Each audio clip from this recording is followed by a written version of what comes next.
is Lisa Bain. Welcome to Treasure Talks.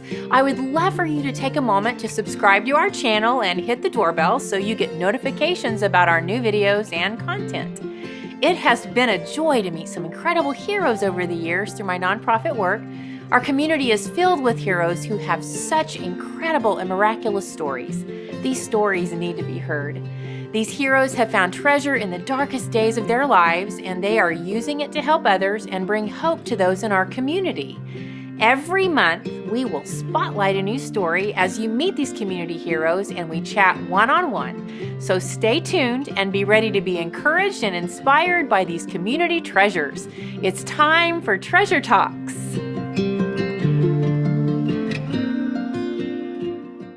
Hey everybody, welcome to Treasure Talks. I'm Lisa Bain and I am so excited about our guest today. She is actually, you do know you're like one of my superheroes. She's brilliant. In fact, I was going over her bio and I'm like, you guys, I'm just going to have to post her bio because it's so amazing. This is Kimberly Yates, and I'm going to read just a few things about her bio because she's brilliant. Brilliant, if I had to choose two words, it would be brilliant miracle. You are a brilliant miracle. And when you hear her story, you will know why I choose those words. You are an innovative executive with over 30 years of experience in the senior healthcare industry. She has an expertise in startups, takeovers, culture development, performance improvement, and the list goes on and on. Your background is amazing. It's in medical rehabilitation, restorative nursing, operations, long-term care, Medicare, Medicaid, operations in healthcare. Internationally, you are even international, Kim. She's a recognized and sought-after speaker and provides training and seminars for large and small organizations, and you are known for your passionate hands-on approach. And I have to say, after you hear her story, you may want her to speak at your organization. You spoke at 2 of our volunteer meetings, and you helped us learn how to handle things when we go into memory care units, work with dementia patients. And it was life-changing. I still draw on the things, and you kept my attention. I was on the edge of my seat the entire time, and that's hard to do with my attention span. But anyway, a lot of people don't realize that you are the miracle because you walked through a car crash that was it should have been fatal. And we were talking before we started just about how that car crash kind of changed the trajectory of things. And I would love, first of all, to introduce you to Kimberly. Hello. She's so beautiful inside and out, isn't she? And I would love for you to take us to that place and tell everyone about that car crash. And how did it change the trajectory of where you are today? And were you heading into healthcare before this all happened? Well, I have been in healthcare for over 30 years. For over 30 years. Yes. So I started as a nurse aide whenever I was very young. And then went off to school and became a medical speech language pathologist and specialized in geriatrics. So I was already in healthcare at the time. However, I had moved through my career in various things and had started my own consulting firm. So at the time of the accident, I was traveling nationally. I was self-employed. And I was a single mom of 2 young girls. So that's really catastrophic when you think about being in an accident like I was in. And so how the accident occurred is, we had my fiance and I, Mike. I have to say, because I forgot this, Mike is your wonderful husband. We adore Mike. And how many children do you have? We have 5 daughters. 5 daughters. Okay. Now, but you have to say, from age 24 down to 4. So, holy moly! So you're busy. Yeah.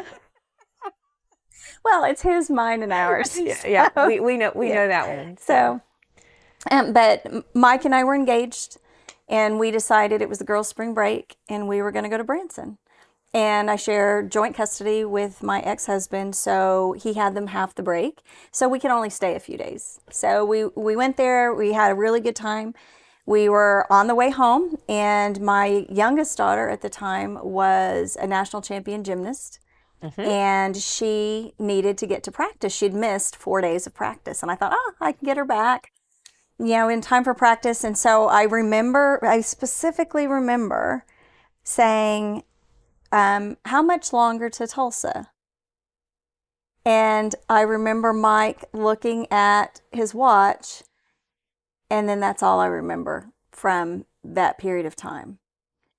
And whenever I woke up, the truck, the engine of our truck, we were in a Ford F-150, and the engine of our truck was on top of me, and I could see this leg outside of the vehicle, and it was really quiet when I woke up, just like you see in the movies.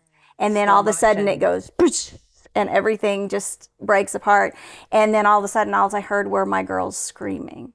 So who was in the car? Mike was in the Mike was in the car. My daughter Lily was 12. Wow. Or 14, and Isabella was 9. Isabella was behind me. Lily was behind Mike. We were all wearing our seatbelts, thank goodness. And whenever I woke up as a mom, when you hear that scream, the scream that makes your... Got chills. Right. Well, I heard that, and I remember saying, I woke up. So a little backstory on it is that I woke up to Mike touching my face. And I didn't know how that had happened. And some people had stopped on the side of the road and found him on the outside of the truck on my side. He was trying to get in, and everything was so destroyed he couldn't. And they found him on his knees praying. Oh, that's such a Mike thing. And he thought that I had died. And he was praying. And they said, get in and check her. It was a nurse that happened to pull over. She said, get in and check her. And I woke up to him touching, trying to get to my neck to feel my pulse. And I woke up. And I heard the girls. And I kept asking, how are the girls? How's Lily? How's Isabella? And he said, they're fine. They're fine. We just need to concentrate on you. And as a mom, I was completely trapped. I couldn't turn either way. And so I thought I was listening to my daughters dying. And he didn't want me to panic because he knew I was dying. And so I was frantic. I wanted to see them. I wanted to know they were okay. But I was so in and out. I only remember bits and pieces. And the things I remember are pretty horrible.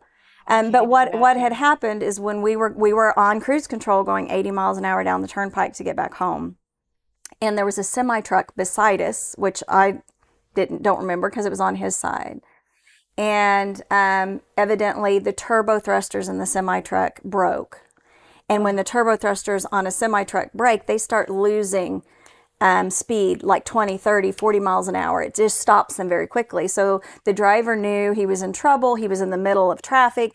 He saw an exit, so he tried to get to the exit, did not see us, threw himself in front of us, made it quickly almost over, but we hit the back of him going 80 miles an hour. So it was like hitting a brick wall. Yeah. And so that caused the truck to peel up from the floorboard up and over on top of me. And whenever the floorboard came up, it pushed this all the way up, which then made my femur explode. Then it went up into my pelvis, and my pelvis exploded, and my hip exploded. It broke all my ribs up through my sternum. My hand was here, and so the dash coming back broke my arm and my hand. Then the airbag, I was wearing sunglasses, hit my sunglasses and cut my eye in half. Then the engine landed on me, and all of the engine fluids covered me. And so I was just melting, basically. I just can't. I just don't even have any words. I mean, so you're in the hospital, and how did you even make it? I mean, what? I don't even know what to ask. Well, at the accident site, I was trapped for 81 minutes because they couldn't get the jaws of life on the vehicle because it was so trashed. So when they finally got me out and got me on the life flight, this was a really huge God thing because Mike knew I wanted to go to St. Francis because it's a level 1, right? Well, they couldn't fit my girls there. They could only take one or the other. And so they were diverting one of us. And so I said, take us both wherever you can take us.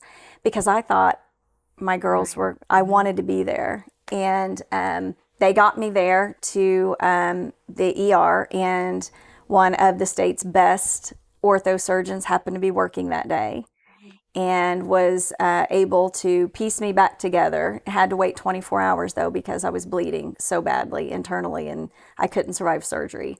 So, but he pieced me back together and to the point where, I mean, I'm functional today. You're just amazing. I mean, how long were you in the hospital?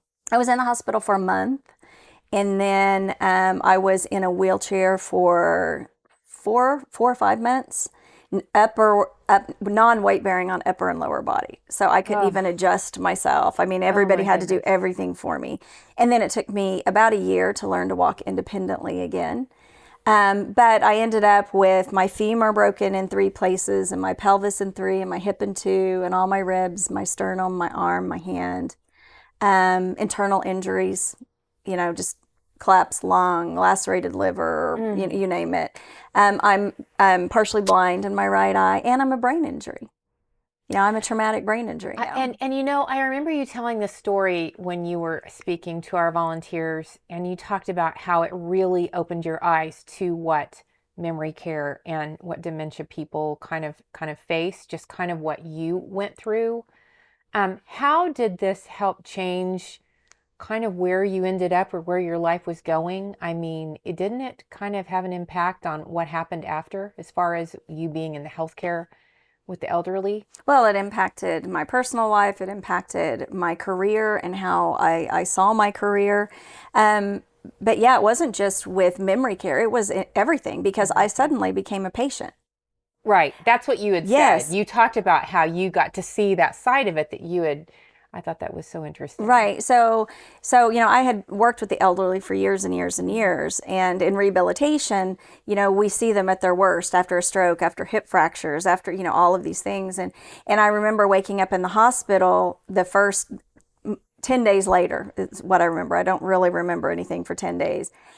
Waking up and feeling all this pain and remembering and immediately feeling bad for all of these patients that I had taken care of over the years. Even though I'd always been patient, just all of a sudden this understanding of what they were going through.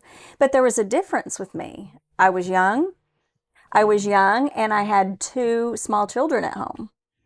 And so I had a reason to be pushing and to get up, so it gave me a different perspective for them.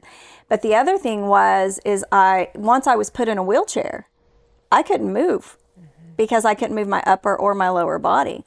So I knew what it was like to be placed in a wheelchair and just left there until someone comes up, I learned what it was like to have someone you love have to clean you up. How degrading that is. I had, you can't see because I'm wearing sleeves, but I lost almost half my arm. And so there was skin grafts and, deep wound debridement. And so I went through that every day for 4 months trying to save my arm. And, the elderly people have to do that all the time and deal with wounds. And when your body is rotting out from underneath you, that psychologically really impacts you. And then with a brain injury, it took me 3 years easy to get my brain injury under control. And I used to have friends that would stop by, but they would come in and they wouldn't know what to do with me because I wouldn't necessarily comprehend everything they were saying. So they would be uncomfortable. So they'd come in and they'd be like, "Hey, Kimberly." And, I'd be trying to process it and "We just love you." And then walk off. Oh. And I would be sitting there needing them. And I needed them to see that I still mattered. Right. Just because I was broken right now or I was different, I still needed to matter. How? I'm trying not to cry. How were you able to get through that? This one gets me because just this week, I've been dealing with several people, and those are the exact words. I just don't feel like I matter. And so many people walking through even COVID and walking through even with the elderly in the nursing homes. I mean, shoot, we've all felt it. How did you walk through that feeling of not mattering to someone that is walking through that now? What would you say to someone like that? Well, the first thing is, Well, for me, I had to remember my faith. The problem was, everything was so jumbled. It was so jumbled. And to try to, I did go through the depression, I did go through the anger, and those are normal grieving processes. And people have to remember that in times of trauma, you're a human being. And part of being a human being is going through a grieving process in times of trauma and loss. And to allow yourself to do that, because you won't get better. You won't truly get better until you can own that this is really happening and be open to help with that.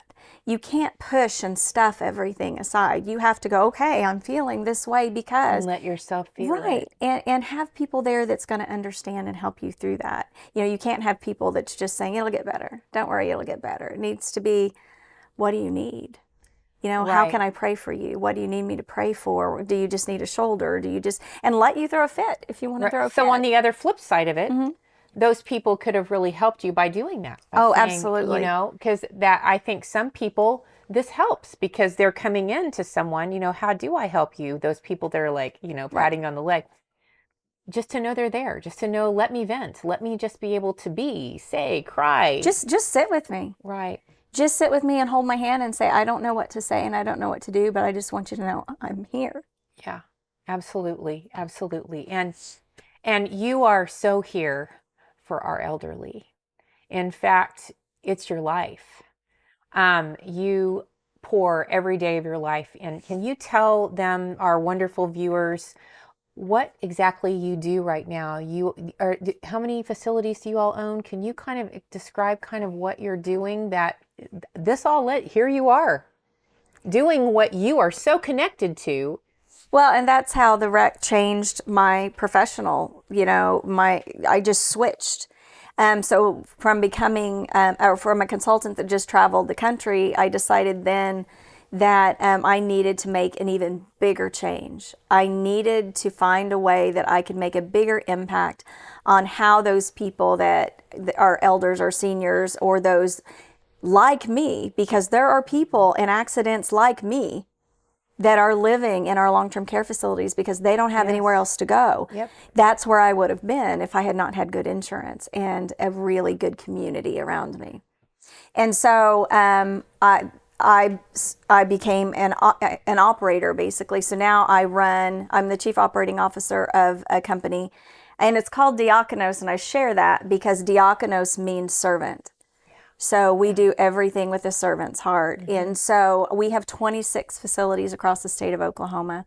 And those range, from long-term care, traditional facilities, to medical resorts, to facilities that specialize in geriatrics, 50 and older. We say 50 and older because people with mental health issues age 20 years faster. So, and we're the only mental health facilities for geriatrics in the state. And we also have group homes for adults with intellectual disabilities. Yeah. And so we're trying to cover all of those areas that I've always dreamed of creating a change. And now we're creating a Dementia Institute. So that we can target all of these different areas where change needed to be made. We want to be that light. Everyone deserves a home, but everyone also deserves to feel purposeful and for their families to be educated. And so one of my big platforms now is changing that narrative on disabilities and aging. And so I try to always be in the press talking about the positive things and how to train, because all you ever hear is the negative on elders. And so that totally changed the direction my career was going. And it was all because of this, the darkest place in my life caused my professional life to completely switch. And I mean, I just feel blessed every day to get to do what I do. Someone asked me the other day, when you think of what our little mission statement, serve, step out, see miracle, they said, who is one of the first people you think of? And you were the very first person, one of the first people I thought of, because I thought, her whole career and how she's used her accident and the things in her life to help people walking through the exact same thing. You know what it's like to step outside of your box and see God work in the most hopeless situations. And dementia is a beast in itself. It's in having, it even touch my own family. We were talking before we started. It's just raw. because there's so much that is misunderstood about it. And so that's why I really encourage anyone out there that is walking through dementia, walking through someone that has it, to contact you. Absolutely. I mean, you guys, she is the most phenomenal speaker, and I have just literally drawn from what you've taught me through what I'm kind of going through right now. And I have just a dear friend with severe dementia that's going into a facility, and even drawing from that. But how do you even begin to help people understand that aren't there, or what do you tell someone that's just facing that place right now? Like, I want to be able to say everything that I've learned from her, but I can't. Like, I've got a friend that's just going through the journey. She's like, Lisa, what do I do? And I just wanted to say, call Kimberly. And she can. Yes, You know, for real. I want to help anybody and Because it's everybody. exploding. It's Yes. more than it ever has been. Am I crazy? It's Yes, and it will quadruple in the next 5 years because of the baby boomers. And so we really are in a crisis. Remember, this is the largest geriatric population in the history of mankind. Yes. And so then we're dealing with Alzheimer's and dementia on a much bigger level. So the first thing people have to understand is what is Alzheimer's and what is dementia. They're completely different. Are they the different? They are What's the difference? Yes, well, that's a whole class. So there's a whole class. We'll cover that another time. So, but not only that, there's not just dementia. There's hundreds of dementias. Wow. And all of them have their own characteristics. And so too often a physician will say someone has dementia that's elderly because they're having memory issues, when you have to have very specific assessments to get diagnosed. And a lot of people don't do that. And it could be a vitamin deficiency, some lab issues, some medical issues, and we're treating it like dementia when we could totally turn that around. And so I think education is absolute key first. You have to learn. You have to learn it. You have to become your little expert. There's so much, and it's, yes. And you have to have somebody to draw off of, because there's no way for you to know it all. So you can't just go on Google. Don't go on Google. Okay, don't go on Google. Yeah, you just don't go on Google. But reach out and then understand that you are going to have joy in this journey. Mm-hmm. It's okay to laugh. It's okay to cry. Mm-hmm. But you are going to have some of the best moments with your loved one that in your life. And I think that surprises people. It doesn't have to be sad. Right. There's going to be moments of sadness. We were just talking about some of those funny moments. There's peaks and valleys. And so you need to prepare yourself for that. And you need to talk about it. And you need support groups. You need support groups. Well, I encourage, we're going to put all of Kimberly's information on, so you can see this on our website. It'll be at the end of this video. I cannot encourage you enough. If you are facing dementia, Alzheimer's, if you're needing more education about it, if you're needing some hope, if you're in the dark place, if you've even walked through a horrible traumatic accident, she is the sweetest, sweetest person, and you have taught me so much. Please contact Kimberly. And do you think that we could just close in a word of prayer for Absolutely. those that are just really facing this this raw place? Lord, we just come to you and thank you so much. I first of all thank you so much for Kimberly. She, I know, has just been such an impact in my own life and helped me through some really dark places and understanding things. Thank you for her life and for her ministry and testimony and for what she's doing to help our senior heroes. And Father, for someone right now that is walking through that dark place, if they're facing dementia or Alzheimer's or something that is just debilitating, if they're just simply facing a dark, dark place of depression, Father, meet them right now in the area of their need. Shine hope on them, Lord Jesus. And I pray that you would bring support, you would bring open doors, and that they would truly just be able to breathe in your presence and know there is hope through this really dark place. Sometimes beauty awaits right out of broken. And we thank you for that. Thank you for being the Redeemer and the Fixer. In Jesus' name, amen. Well, I just adore you. And thank you for being here. And I'm telling you, please contact her. And Diakonos is the name. We're going to put all the information on there. And please go to our YouTube site and subscribe, hit the bell. LisaBain.com is our website, and you can join us here every month for a new guest. And thank you for joining us. And Kimberly, thank you. Thanks for having me. We just love you. And you really can find laughter in this journey. Yes, yes. See you later. Bye.